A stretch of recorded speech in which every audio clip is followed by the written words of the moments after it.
जनतेच्या न्याय हक्कासाठी प्रजासत्ताक न्यूज सदैव आपल्यासोबत।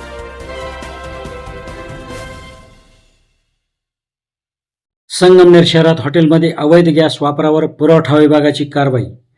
संगमनेर शहरातील हॉटेल व्यवसायात घरगुती LPG गॅस सिलेंडरचा अवैध वापर होत असल्याच्या पार्श्वभूमीवर पुरवठा विभागाने कारवाई केली आहे। जिल्हा पुरवठा अधिकारी अहिल्यानगर यांच्या आदेशानुसार तसेच तहसीलदार संगमनेर यांच्या मार्गदर्शनाखाली ही कारवाई करण्यात आली। पुरवठा अधिकारी रसिक सातपुते, पुरवठा निरीक्षक गणेश फालेराव आणि गोदामपाल विकास केदार यांच्या पथकाने शनिवार 14 मार्च रोजी संगमनेर शहरातील विविध हॉटेल व ढाब्यांची तपासणी केली। या तपासणीत एकूण 22 हॉटेल आणि ढाब्यांची पाहणी करण्यात आली। तपासणी दरम्यान 6 हॉटेलमध्ये घरगुती वापराचा LPG गॅस सिलेंडर अवैधरित्या हॉटेल व्यवसायासाठी वापरला जात असल्याचे आढळून आले। यावेळी 6 घरगुती LPG गॅस सिलेंडर जप्त करण्यात आले असून पुढील आदेश मिळेपर्यंत ते नजीकच्या गॅस एजन्सीकडे सुरक्षित ठेवण्यात आले आहेत।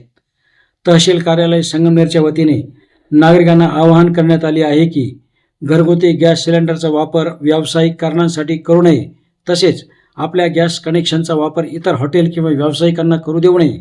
असे आढळून आल्यास संबंधितांवर कठोर कारवाई करण्यात येणार असल्याचे प्रशासनाने स्पष्ट केले आहे। आपल्या परिसरातील ताज्या घडामोडी पाहण्यासाठी आजच प्रजासत्ताक न्यूज 24 ला सबस्क्राईब करा आणि रहा अपडेट। तसेच लाईक अँड शेअर करायला विसरू नका। प्रजासत्ताक न्यूज सदैव आपल्यासोबत।